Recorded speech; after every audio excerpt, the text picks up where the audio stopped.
जांच किया जाता है कि वो वर्तमान में कितना प्रासंगिक, कोई बहुत पुरानी सिद्धांत है, मॉडल है, वो भी आज हमारे देश में लागू हो रहा है कि नहीं, वर्तमान हो रहा है कि नहीं, उसको भी जांचने की एक वैज्ञानिक पद्धति है। और जब कोई पद्धति जब वैज्ञानिक हो जाती है, क्योंकि वैज्ञानिकता इसमें देखिए मैथमेटिक्स में 6 + 6 = 12 होता है, हर आदमी यही कहेगा, लेकिन मीडिया रिसर्च में क्या हो रहा है आज, जितनी मुंह उतनी बात। तो एक यथार्थता, एक एक्यूरेसी नाम की चीज हमारी सोशल साइंस रिसर्च में अभी काफी मिसिंग है, जबकि जो प्योर साइंस के रिसर्च है उसमें बहुत ज्यादा एक्यूरेशन की थीसिस को, तो उसको बड़ा ऐसा बोलना चाहा कि मास कम्युनिकेशन और ये राष्ट्रविद विशेष बात करता है कि मीडिया का विकास कैसे हुआ, या मीडिया की थ्योरीज क्या है, या उसकी अचीवमेंट्स क्या है, या मीडिया के जो अलग अलग चाहे प्रिंट इमेज रही है उनमें क्या थ्योरी क्या है, उन सब की किया गया। हाँ बिल्कुल, जो थियरी आप डेवलप अभी बता ही रहे थे कि बेसिक रिसर्च, इसको हिंदी में आधारभूत या मूलभूत या मौलिक शोध कहते हैं, अंग्रेजी में इसको basic research, pure research, fundamental research, ये सभी एक ही चीज है। इसमें हम नए सिद्धांत को विकसित करते, पुराने लागू नहीं होता। कई बार 60 के दशक में लागू हो रहा था वो ये प्रासंगिक है अथवा नहीं, क्योंकि ये सोशल साइंस रिसर्च में होता है। ये changes place to place and person to person and situation to situation and circumstances to circumstances, it changes. So the basic research तो ये हो गया। शोध हमें किसी चीज की सॉल्यूशन बताता है, समस्या का समाधान। कोई दिक्कत हुई तो आपका टेक्निकल हैंड जैसे नरेंद्र है, वो उसको शोध करके उसको ठीक कर देता है। एजुकेशन को जो समस्याएं आ रही है, बहुत से एप्स जाती है, कौन कौन से एरियाज होते हैं जिसमें की जा सकती है रिसर्च? मीडिया में तो बहुत सारी बहुत अपने आप में मीडिया एक दुनिया है। अगर आप मीडिया में खाली फिल्म ले लें तो फिल्म अपने आप में एक दुनिया है। प्रिंट मीडिया ले लें तो अपने आप में एक दुनिया है। प्रिंट मीडिया में समाचार पत्र पर रिसर्च हो सकती है, पत्रिका यानी मैगजीन पर, न्यूज एजेंसीज पर, फीचर एजेंसीज पर, इवन बुक भी प्रिंट मीडिया है। उसके बाद इलेक्ट्रॉनिक मीडिया ले लें तो रेडियो पर, टेलीविजन पर, AM radio, FM radio, private channels of television, government channel of television that is Doordarshan, mobile journalism, ये सब न्यू मीडिया है का क्षेत्र है जिसमें रिसर्च हो सकता है। और ट्रेडिशनल मीडिया पर भी रिसर्च, नाटक, संचार माध्यम से जो आज लुप्त होते जा रहे हैं, उसको भी कई बार महसूस किया जाता है कि उसकी बहुत महत्ता होती है, लेकिन अब उस पर शोध काफी कम हो गया है। ज्यादातर लोग को अपनी क्या क्या तैयारी कर लेनी चाहिए?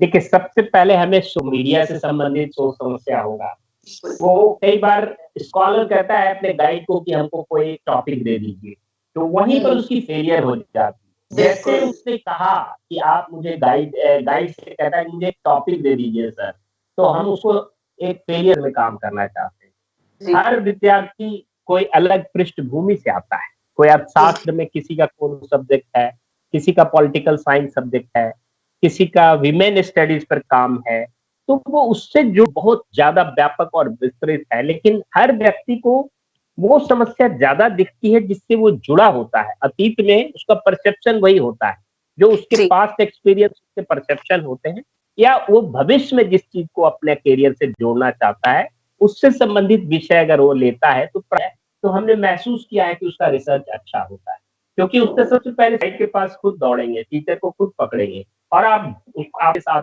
इस काम को ले रहे हैं। आज शोध के क्षेत्र में बहुत निराशा भी है, आते हैं बहुत उत्साह के साथ, लेकिन अंत बड़ा निराशापूर्ण होता है ना? विल्बर श्रम ने कहा था कि दे स्टार्ट विद ग्रेट, बात हम लोग महसूस करते हैं कि उनकी बात आज भी सच साबित हो रही है।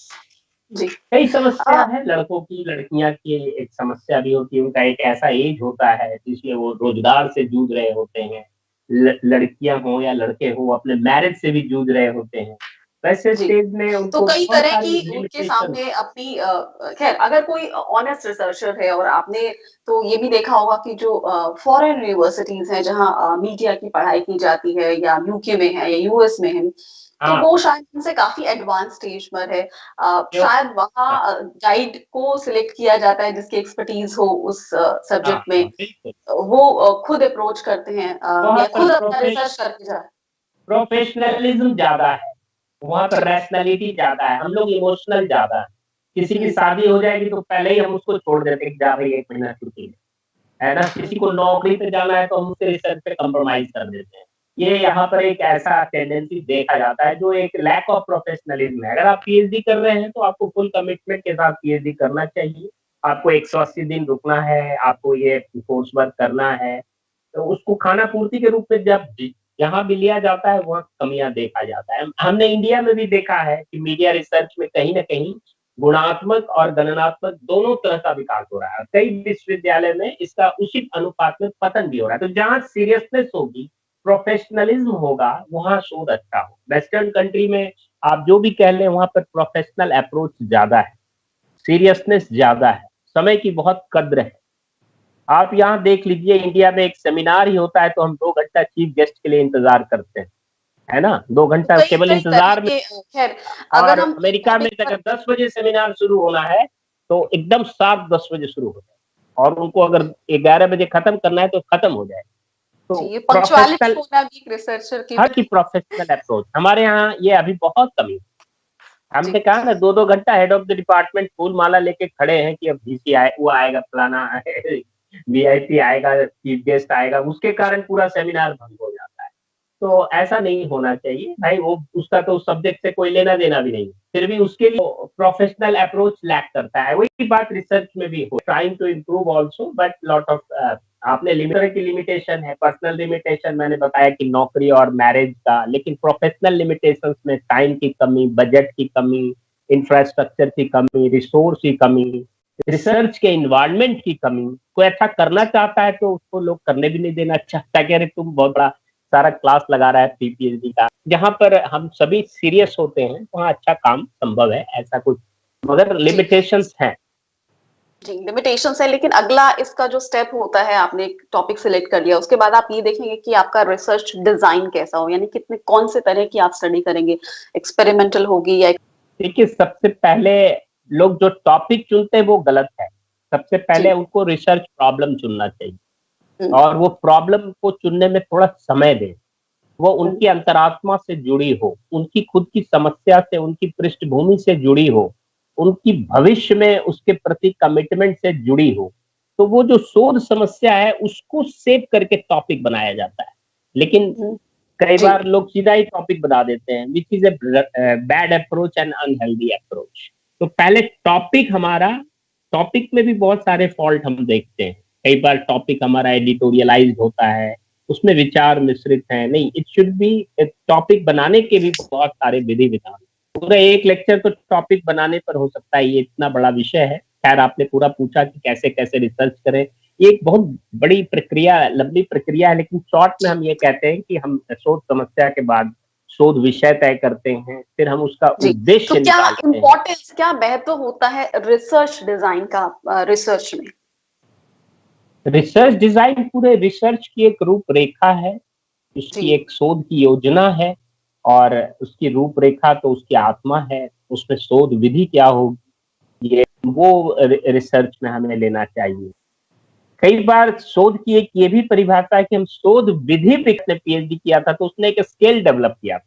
तक रिसर्च डिजाइन का सवाल है तो ये सारे उसकी पूरी रूपरेखा right from research problem to inference, ये इसकी पूरी literature, methodology, hypothesis testing, data collection, data analysis, inference, conclusion, suggestion, bibliographical references, ये सब रिसर्च डिजाइन की पूरी एक रूपरेखा आपकी टॉपिक पर निर्भर करता है। बहुत सारी विधियां हैं, आप किस विधि को, लेकिन हमें ऐसी विधि लेनी चाहिए जो उस विषय, उस समस्या के लिए सर्वाधिक सटीक हो और इसमें बिल्कुल उसका चयन के लिए सर्वाधिक सटीक हो और इसमें बिल्कुल उसका चयन कि एक जो एक ब्रॉडर पर्सपेक्टिव में कि मीडिया रिसर्च क्या क्या है, किन प्रोसेस से गुजरती है, मतलब अगर आप सिर्फ एक डिग्री लेने जा रहे हैं तो वो वहां तक सीमित नहीं है, मतलब यानी कि पीएचडी से के पहले की पढ़ाई से मीडिया पीएचडी करना या कोई रिसर्च करना बहुत अलग है, क्योंकि इसमें अलग अलग स्टेप्स इन्वॉल्व, टॉपिक सिलेक्ट किया, उसके अलावा फिर उसमें आप अगर मेथड कौन सा लेंगे, सेंसस मेथड लेंगे या फिर आप फोकस ग्रुप डिस्कशन करेंगे या फिर आप कोई और उसमें मेथड चूज करेंगे। तो मीडिया रिसर्च में अगर कोई टॉपिक सिलेक्ट हो जाता है, रिसर्च डिजाइन हो जाता, हमारा तैयार हो जाता है, तो कौन से मेथड्स लिए जाते हैं स्टडी में? बहुत तरह के मेथड्स हैं, क्वांटिटेटिव रिसर्च होता है, क्वालिटेटिव रिसर्च कई प्रकार के होते हैं जिसमें observation method, case study method, focus group method, है ना, कंटेंट एनालिसिस मेथड। फिर क्वांटिटेटिव अलग है, एक्सप्लोरेटरी रिसर्च, क्वांटिटेटिव, इसको एक ट्रायंगुलेशन करना कहते हैं कि उसमें उन्होंने क्वालिटेटिव अप्रोच भी लिया और क्वांटिटेटिव अप्रोच भी लिया, इन दोनों का मिक्सचर करेंगे और शोध समस्या को एक तीसरा पॉइंट मानते हैं। तो ट्रायंगुलेशन को हम लोग बहुत अच्छा मानते हैं क्योंकि जो क्वांटिटेटिव रिसर्च होता है उसका वो ज्यादा ऑब्जेक्टिव हो सकता है, उसमें ज्यादा मैथ है, आपके क्वेश्चन आने हैं, जबकि रिसर्चर को न्यूट्रल होना चाहिए और उसमें एरर आते हैं। मगर क्वालिटेटिव रिसर्च के भी कुछ अपनी खासियत हैं क्योंकि उसमें बहुत विस्तार और व्यापकता होती है, इसलिए हम दोनों मेथड को मिक्स करके प्रायः लेना में कौन सा मेथड होगा ये मेथड है, लेकिन कम से कम हमें पीएचडी में 2 मेथड जरूर लेना चाहिए, एक क्वालिटेटिव और एक क्वांटिटेटिव। तो ज्यादा बेहतर होगा।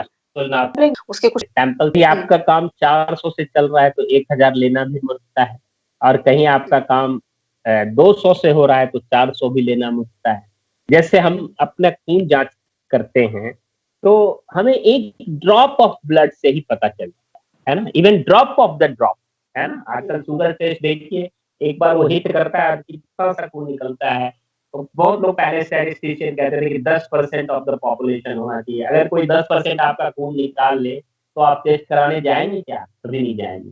तो चूंकि ब्लड में इतना कम इसलिए होता है क्योंकि पूरा ब्लड होमोजेनस है, शरीर में कहीं से भी निकाला जाए वो हर जगह वैसा ही होगा। Drop is representing the entire blood, लेकिन ह्यूमन बीइंग पर जब आप रिसर्च करते हैं, उसके बिहेवियर पर, उसके साइकोलॉजी पर, उसके एटीट्यूड पर, उसके एप्टीट्यूड पर, तो ये काफी वैरिड होता है।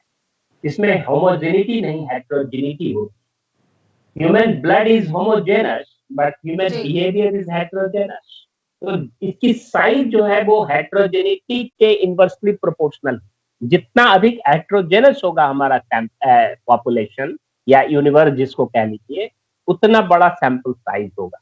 इसके लिए मैथमेटिकल फॉर्मूला है, टारो यामने का फॉर्मूला है, मॉर्गन का फॉर्मूला है, ये दो बहुत प्रमुख फॉर्मूला है जिससे सैंपल साइज डिटरमिन होता है। नॉन मैथमेटिकल मेथड भी है जिससे सैंपल साइज डिटरमिन होता है। नॉन मैथमेटिकल मेथड में हम प्री टेस्टिंग करके अपने अनुभवों से जज करते हैं कि कितना सैंपल हमारा यूनिवर्स हमारा कितना कितना हेटेरोजेनस, और उस जजमेंट के आधार पर हम प्री टेस्टिंग के आधार पर हम सैंपल साइज का डिटर्मिनेशन नॉन मैथमेटिकल मेथड से भी करते हैं, लेकिन ज्यादा बेहतर होता है कि हम मैथमेटिकल मेथड। जी, तो आपने सैंपल साइज की बात की, तो इससे जुड़ा एक और सवाल है सैंपल एरर जिसका आपने जिक्र किया। इस सैंपल एरर क्या होता है? सैंपल एरर, सैंपल साइज अगर छोटा होगा तो सैंपल, अगर जितना सैंपल चाहिए उससे कम सैंपल लेंगे तो सैंपल एरर आएगा। जितना हमको रिक्वायर्ड है, मान लीजिए कि हमने मॉर्गन फॉर्मूला से या टारो यामने के फॉर्मूला से 400 लोगों का सर्वे करना है और आपने 300 का ही किया, it will not give accuracy, there will be lack of authenticity, reliability, validity।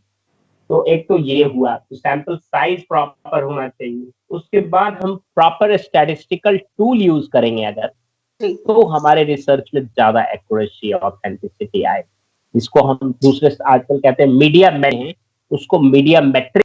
उसी तरह सोशियोलॉजी में सोशियोमेट्रिक्स होता है, एजुकेशन में एडिकोमेट्रिक्स होता है, उसी तरह मीडिया में मीडिया मेट्रिक्स है, which is use of statistics and mathematics in media research to get more authenticity, reliability, validity, accuracy, and objectivity.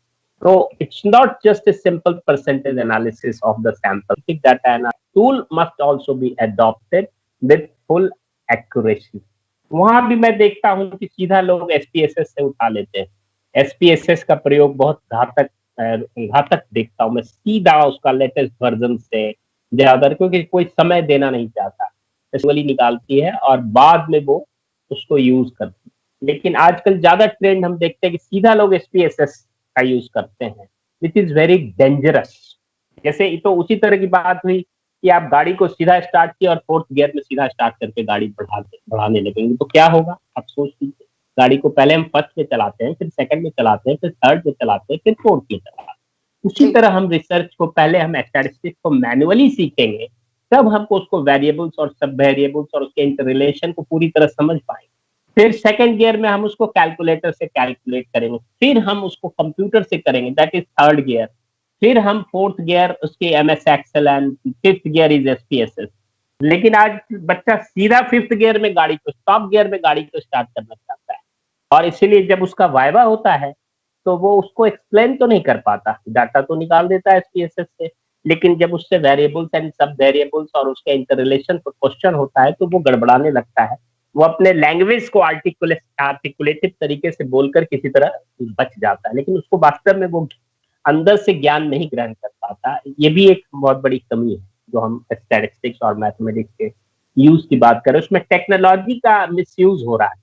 उसमें सही जी तरीके से अगर हम, टेक्नोलॉजी इज इम्पोर्टेंट, ऐसे कि आप पहला टेबल मैनुअली कीजिए, उसके बाद बाकी टेबल में आप बेशक आप एसपीएसएस लगाइए।